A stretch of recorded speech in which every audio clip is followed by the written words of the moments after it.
안녕하세요. 사연의 샘입니다. 이야기는 언제나 누군가의 삶에서 시작됩니다. 오늘 들려드릴 이야기는 지인의 사연을 바탕으로 때로는 사실 그대로, 때로는 약간의 각색을 거쳐 오디오 드라마로 다시 태어난 이야기입니다. 우리가 지나온 길, 지금 당신이 걷고 있는 길과도 닮아 있을지 모릅니다. 이제 조용히 귀를 기울여 주세요. 당신의 마음 한켠을 두드릴 이야기, 지금 시작합니다. 나는 내 아들을 그렇게 키우지 않았다. 정확히 말하면 그렇게까지 차가운 아이는 아니었다. 어렸을 때부터 말 잘 듣고 고집도 없고 늘 내 말이면 네, 엄마 하던 아들. 남편이 술에 취해 고래고래 소리 지를 때도 내 옆에 조용히 붙어 앉아 손을 꼭 잡아주던 아이였다. 고등학교 땐 알바를 해선 나 몰래 봉투에 용돈을 챙겨주고 대학 가선 자취방 청소며 빨래까지 직접 다 해냈다. 나는 늘 속으로 생각했다. 그래, 이 아이는 결혼을 해도 내 걱정은 안 시키겠구나. 착하디 착한 효자였으니까.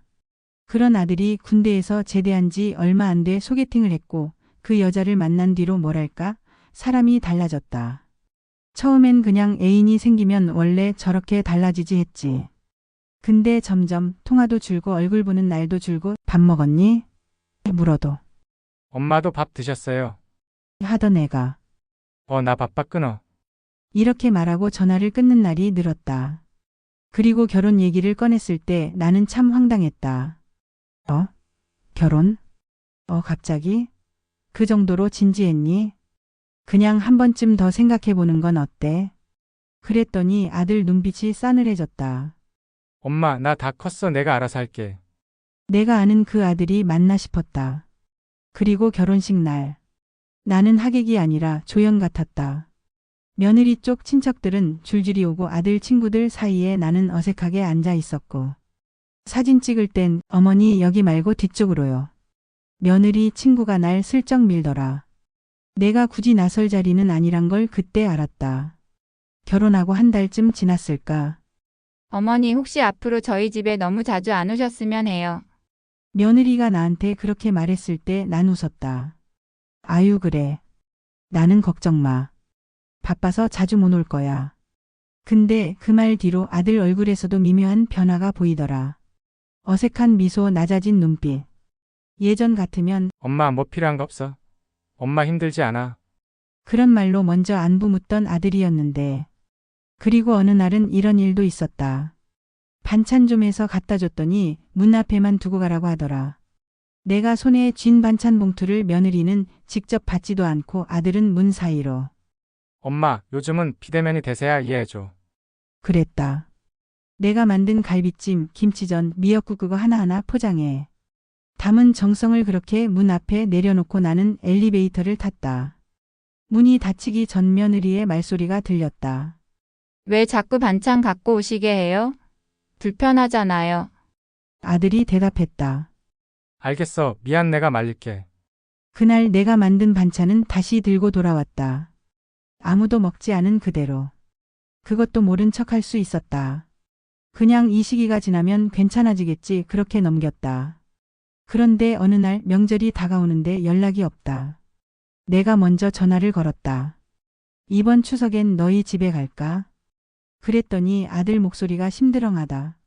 우리 이번엔 여행 가기로 했어. 아 그래? 누구랑? 그냥 둘이. 나도 여행 가고 싶다. 근데 어디에? 누구랑?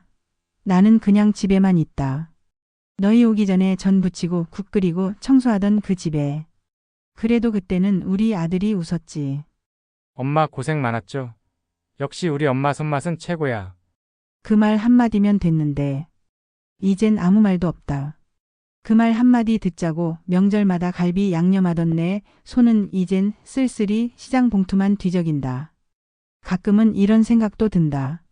내가 뭘 잘못했을까? 너무 간섭했나? 너무 기대했나? 아들을 내 옆에만 두려 했던 걸까? 그 아이가, 그 며느리가 내 아들을 데려간 건가? 아니면 내가 놓쳐버린 걸까? 며느리와 갈등이 시작된 건 사소한 일이었다. 작년 겨울이었다. 감기가 심하게 와서 병원에 다녀온 김에 아들 집에 들렀다. 혼자 집에 있는 거 괜찮다고 며느리는 출근했을 거라 생각하고 문을 두드렸지. 비밀번호는 예전 아들이 알려준 그대로였거든. 그래서 살짝 열었는데 거실에서 소리가 나더라. 아, 며느리가 재택이었구나. 어머, 집에 있었니? 감기 때문에 근처 병원 갔다가 그냥 들렀다 와. 있는 줄 몰랐네. 그랬더니 그 아이가 내 얼굴도 안 보고 말했지. 다음부턴 연락하고 오세요. 목소리가 딱딱했다. 아무 말도 못하고 쭈뼛거리다가 나왔다. 그날 밤 아들에게 전화가 왔다. 엄마, 제발. 우리 집은 그냥 집이야. 사생활도 있고 약속도 있고 앞으로 미리 말 좀 하고 와. 그래, 알았어. 근데 내가 일부러 그런 건 아니고. 그냥 이제는 우리도 가정이 있잖아. 엄마 마음은 이해하지만 너무 자주 오는 건 좀 그렇다고. 그 말이 이상하게 가슴에 박히더라. 우리도 가정이 있잖아. 그럼 나는 뭐였을까? 내가 키운 아들은 그 가정 바깥으로 밀려난 걸까? 이후로는 연락도 줄였다. 그쪽에서 먼저 전화 오는 일도 없었다. 나도 자존심이 있지. 그렇게 가만히 있던 어느 날 아들한테서 문자가 왔다.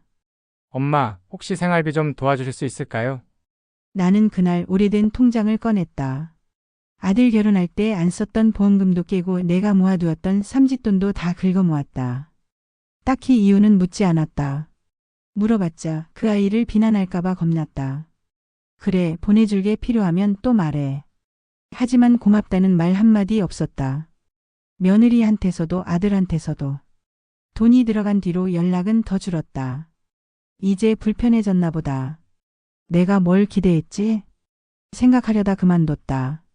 그리고 지난달 내 생일이었다. 기다리지 않았다. 하지만 아들한테 문자가 왔다. 엄마 생일 축하해요. 이번엔 일이 많아서 못 들를 것 같아요. 다음에 봬요. 그래. 그 다음이 언제인지를 이제는 묻지도 않는다. 대신 친구 영희 언니한테서 전화가 왔다. 야, 너네 아들 요즘 잘 나가더라? SNS 봤어? 제주도에서 부부 여행 중이던데? 나는 웃었다.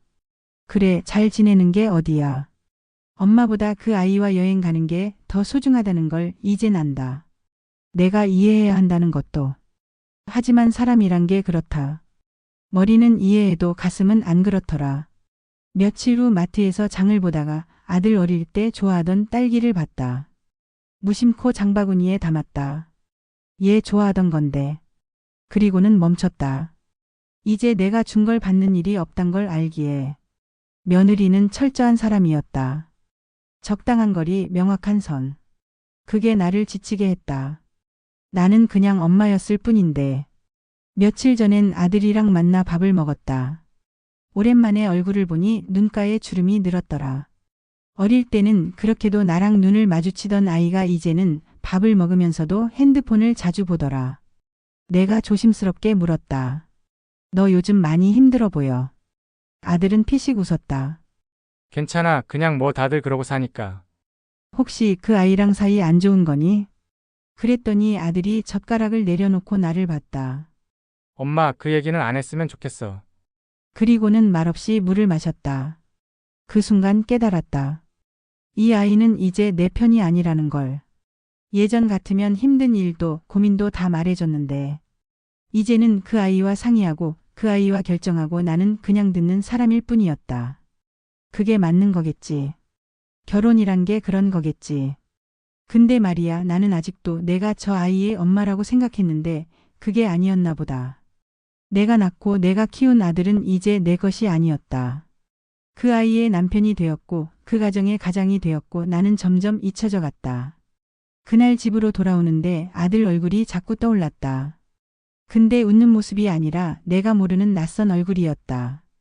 어쩌면 나는 이미 그 아이에게서 놓아줘야 할 존재였을지도 모른다. 며느리가 아이를 가졌다는 소식을 들은 건 지인을 통해서였다.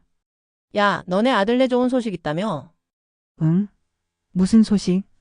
며느리 임신했대잖아, 몰랐어. 그 말 듣고 한참을 말 못했다.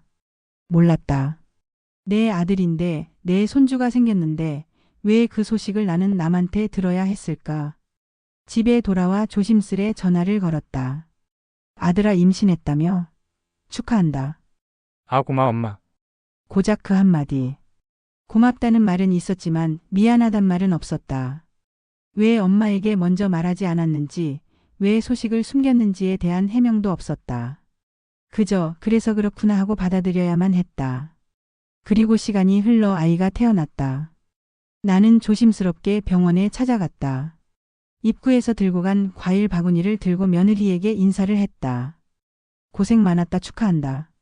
그랬더니 며느리는 내 눈을 피하며 고개만 끄덕였다. 그날 나는 손주 얼굴을 3초도 못 봤다. 지금 아기가 자고 있어서요. 그 말 한마디에 난 병원 복도를 그냥 돌아 나와야 했다. 친정어머니는 아기 옆에 앉아 사진도 찍고 손도 잡고 있더라. 나는 멀찍이서 지켜보기만 했다. 내가 낳은 아들, 그 아들이 낳은 아이, 그런데 나는 아무것도 할 수 없었다.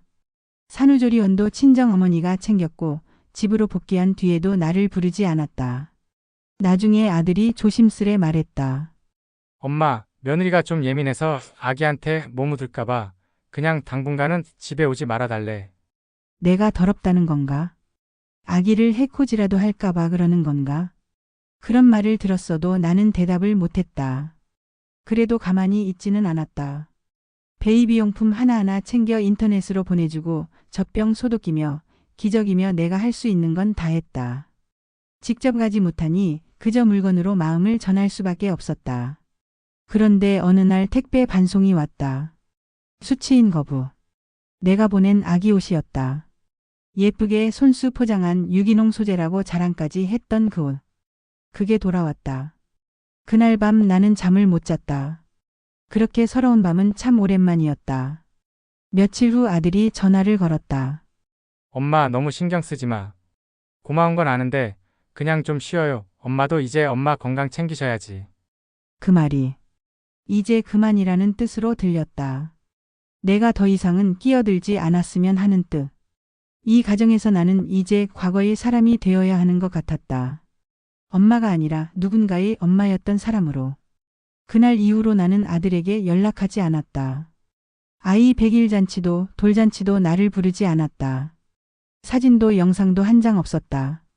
이름도 모른다. 내 손주는 이름도 얼굴도 모르는 존재가 되어버렸다. 어느 날 시장을 돌다가 아기 옷가게 앞을 지나쳤다. 작은 털 모자를 보는데 눈물이 핑 돌더라. 그런 나를 보며 주인 아주머니가 말을 건넸다. 손주 있으세요? 이거 요즘 엄청 잘 나가요. 나는 잠시 망설이다가 고개를 저었다. 아니요, 그냥 예뻐서 봤어요. 나는 이제 뒷모습으로만 존재하는 사람이 되었다. 아들이 어릴 땐 내가 가장 먼저였는데 지금은 아무리 멀리 돌아도 내 자리는 없다. 그렇다고 미워하고 싶지도 않다. 아들은 잘 살고 있다. 며느리도 아이도 건강하게 안정된 가정 속에서 살아간다. 나는 그걸로 됐다. 그렇게 스스로를 달랜다. 사람들은 말한다. 그래도 아들 있잖아. 그만한 복도 없지. 하지만 그 복이라는 게 가끔 문자 한 줄, 전화 한 통조차 없는 그런 복이라면 나는 그저 그 복을 조용히 흘려보내려 한다. 오늘도 혼자 밥을 먹으며 아들이 어릴 적 좋아하던 달걀찜을 만들었다. 그 아이는 이 맛을 기억할까? 아니, 기억하지 않아도 된다. 그저 잘 살면 된다. 나는 이제 뒷모습으로 기억될 것이다. 그래도 괜찮다. 한때 누구보다 앞자리에 있었던 사람이었으니까. 아침 7시. 현관문 비밀번호 누르는 소리에 잠이 덜 깬 눈을 비비며 일어났다. 김 여사님, 또 오셨구나. 안녕하세요, 어머님. 며느님 안녕하세요. 부엌에 들어서며 밝은 인사를 건넨 김 여사님. 그 뒤를 따라 시어머니 목소리가 날카롭게 튀어나왔다. 김 여사 들어오자마자 손 씻고 주방 좀 정리해줘. 며느리가 어제 설거지를 그냥 쌓아놨네. 나는 안방문 틈 사이로 그 말을 들었다. 쌓아놨다고. 밤 10시에 애 재우고 남편 밥 챙기고 몸이 안 좋아서 미뤄둔 걸 이렇게 얘기하네. 숨을 깊게 쉬었다. 오늘도 시작이군. 주방에서는 쉴 새 없이 그릇 부딪히는 소리가 났고 어머니는 마루에 앉아 리모컨을 돌리며 계속 말씀을 쏟아내셨다. 아이고 김 여사 손이 참 야무져. 집이 그냥 반짝반짝해졌어. 며느리는 뭐하고 살지 몰라. 아이고 아닙니다, 어머님. 요즘 젊은 사람들 다 바쁘죠. 바쁘긴 애는 어린이집 보내놓고 남편 회사 가고 나면 하루 종일 뭐 하는지 난 모르겠어. 나는 방문을 열었다. 조용히 말하려 했지만 목소리에 힘이 들어갔다. 어머님, 제가 청소하려고 했어요. 오늘 아침에 하려고. 아침? 하루 일과가 아침부터 시작되면 벌써 늦은 거야. 김 여사 좀 봐라. 6시 반에 도착해서 벌써 화장실이며 베란다까지 다 했는데 김 여사님은 일로 오시는 거잖아요, 저는. 일? 그럼 넌 지금 노는 거야. 애 낳고 집에 들어왔으면 최소한 살림은 해야 할 거 아냐. 나는 아무 말도 하지 않았다. 김 여사님과 눈이 마주쳤다. 그분의 눈동자 속엔 묘한 안쓰러움이 담겨 있었다. 하지만 그 누구도 내 편을 들지 않았다. 남편은 여전히 무관심하다. 퇴근 후 피곤하다고 핸드폰만 보거나 유튜브 틀어놓고 웃기 바쁘다. 내가 눈빛으로 무언가를 보내면 그제야 질문한다. 왜 그래? 오늘 어머님이 또 김 여사님이랑 날 비교하셨어. 에이, 그냥 흘려. 원래 어머니 그런 분이잖아. 당신은 그냥 흘려도 난 하루 종일 그 말이 맴돈다고. 예민하게 굴지 말고. 나 예민한 게 아니야. 나도 사람이라고. 한참을 말없이 있던 남편이 결국 한마디 한다. 그냥 김 여사님처럼 하면 안 돼? 어머님이 좋아하시는 스타일이잖아. 그게 말이 돼? 다음 날 일부러 김 여사님보다 먼저 일어나 부엌을 치웠다. 거실도 쓸고 닦고 옷장 정리까지 했다. 애는 남편이 어린이집 데려다 줬고 나는 머리를 질끈 묶고 앞치마를 둘렀다. 현관문이 열렸다. 어머, 며느리님. 벌써 일어나셨어요? 네, 제가 청소 좀 해놨어요. 뒤따라 들어온 어머니가 둘러보더니 눈을 가늘게 뜬다. 응, 뭐 그래도 김 여사만큼은 아니네. 나는 말없이 고개를 숙였다. 김 여사 찌개 좀 끓여봐. 며느리가 어제 한 건 싱겁기만 하더라. 아, 네, 된장 풀어둘게요. 근데 김 여사 지난번 오징어 볶음은 정말 맛있었어. 손맛이 그냥 기가 막혀. 아유, 감사합니다. 며느리는 뭘 해도 간이 안 맞아. 요즘 요리 안 해봤지? 나는 조용히 싱크대 쪽으로 가서 물을 틀었다. 소리가 나면 아무 말도 들리지 않을 것 같아서. 낮 12시. 식탁에 밥상이 차려졌다. 나는 김 여사님 옆에 앉았다. 어머님, 오늘 점심은 제가 준비할게요. 김 여사님은 쉬세요. 그래. 뭐하러 해.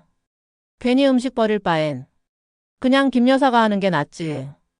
제가 준비하겠습니다. 한참을 지켜보던 김 여사님이 조심스럽게 말했다. 그냥 같이 하세요. 며느리님도 요리 잘하시던데.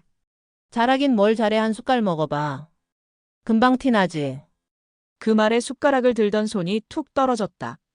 그 순간 아이가 방에서 뛰어나오며 외쳤다. 엄마, 엄마가 해준 밥이 제일 맛있어. 순간 어머니가 멈칫했다. 내 말은 뭐 못 믿어. 걔는 내가 해줘도 라면이라도 맛있다 그러겠지. 나는 웃으며 아이를 안았다. 하지만 속은 쓰렸다. 그 말 한마디가 그렇게 아플 줄이야. 그날 밤 김 여사님이 문 앞까지 와서 말하셨다. 며느리님 힘드시죠? 김 여사님, 저 진짜 어떻게 해야 좋을지 모르겠어요. 어머님은 제가 돈 받고 오니까 예뻐하시는 거예요. 며느리님은 그냥 당연하다고 생각하시니까 더 요구하시는 거고. 그럼 전 앞으로도 이렇게 살아야 하는 걸까요?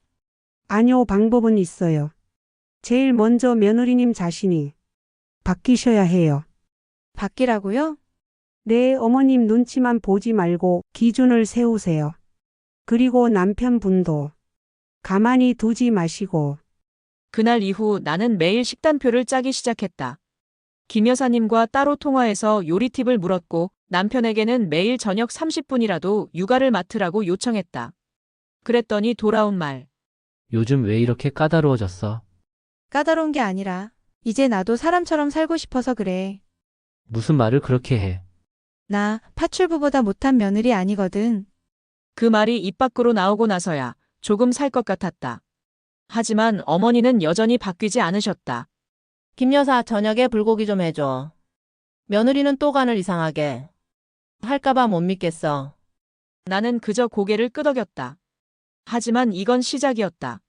내가 날 위해, 아이를 위해, 그리고 이 집에서 며느리가 아니라 사람으로 살기 위한 아주 긴 시작이었다. 됐고 김 여사랑만 살림하면 속이 편할 것 같아. 그날 아침 어머니가 무심하게 뱉은 말. 그게 나를 건드렸다. 깊숙한 무언가를. 몸이 아니라 자존심에 불이 확 붙었다. 어머님, 그 말 좀 지나치신 거 아닌가요? 어머, 내가 뭘? 며느리보다 파출부가 낫다고 하시잖아요. 그게 사실이잖아. 김 여사는 시키면 시킨 대로 하고 알아서 척척하지. 넌 뭐 하나 끝까지 제대로 하는 게 없어. 나는 차마 말하지 못했다. 밤마다 우는 아이 달래느라 2~3시간 자고 출근하는 남편 도시락 싸느라 허둥대는 아침. 그 와중에 집안일까지. 도대체 나는 뭐가 부족했을까? 며느리는 도대체 왜 이렇게 게을러 빠졌을까 몰라. 그 순간 김 여사님이 조심스럽게 끼어들었다. 어머님, 며느리님도 많이 힘드신 것 같아요. 요즘 살림하며 아이 키우는 거 쉬운 일이 아니잖아요. 힘들면 그만두고 친정 가야지. 시집이 무슨 쉼터냐고. 그 말에 나도 모르게 식칼을 내려놓으며 벌컥 말했다. 그럼 그렇게 하시든가요? 김 여사님한테 집 맡기시고 전에만 키울게요. 밥도 청소도 이제 다 맡기세요. 정적이 흘렀다. 어머니는 눈을 부릅떴고 김 여사님은 입을 꾹 다물었다. 아이는 놀라서 울음을 터뜨렸다. 그날 저녁 남편에게 말했다. 당신 어머니랑 대화 좀 해. 나 이러다 진짜 무너져. 엄마가 또 뭐라 하셨어? 또 뭐라가 아니라 계속 뭐라야 날 사람 취급 안 해. 그래도 당신도 너무 예민하게 굴지 말고. 나는 그 말을 듣자마자 식탁에서 일어났다. 됐어. 그냥 이 집에선 내가 파출부보다 못한 인간이라는 거네. 며칠 후 김 여사님이 설거지를 마친 뒤 나를 따로 부르셨다. 며느리님 시간 괜찮으시면 잠깐 차 한 잔 어떠세요? 나는 말없이 거실 테이블에 앉았다. 김 여사님이 진지한 얼굴로 입을 열었다. 저 사실은요. 저도 한때 며느리였어요. 네. 29에 시집가서 큰아들 며느리로 살았죠. 시어머니랑 한 집에서 살면서 하루도 안 싸운 날이 없었어요. 아니, 싸운 것도 아니죠. 혼나기만 했어요. 밥간이 안 맞는다고. 국 통째 버리시고 청소 제대로 안 했다고. 창틀을 긁으시고. 근데도 웃어야 했어요. 왜냐고요? 난 그 집 딸이 아니었거든요. 나는 숨을 삼켰다. 왜인지 모르게 가슴이 뻐근해졌다. 그러다가 어느 날 도망쳤어요. 애 둘 데리고. 근데 막상 나와 보니 돈이 없더라고요. 그래서 파출부 시작한 거예요. 여기저기 집 청소하면서 내가 살아있음을 느꼈어요. 그럼 지금도 시댁이랑 끊겼죠. 시어머니는 지금도 며느리란 게 도망갔다고 말씀하신다더군요. 나는 할 말을 잃었다. 김 여사님이 다정한 눈빛으로 나를 바라보며 말했다. 며느리님 멀쩡한 정신으로 이 집 버티고 계신 거예요. 절대 약한 거 아니에요. 근데 아무도 그걸 몰라줘요. 아니요, 지금이라도 조금씩 바꿔야 해요. 남편분부터 어머님도 무작정 참는다고 바뀌는 거 하나 없어요. 나는 김 여사님의 그 말이 마음에 박히는 걸 느꼈다. 무작정 참는다고 바뀌는 거 하나 없다. 그날 밤 나는 스스로를 위해 노트를 꺼냈다. 그리고 그 위에 적기 시작했다.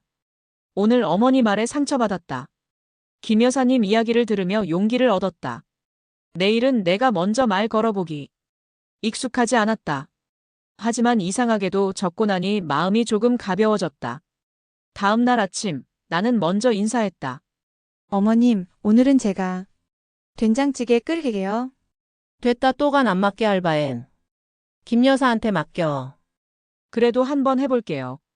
어제 김 여사님한테 배우기도 했고요. 배워. 네, 요즘 공부하고 있어요.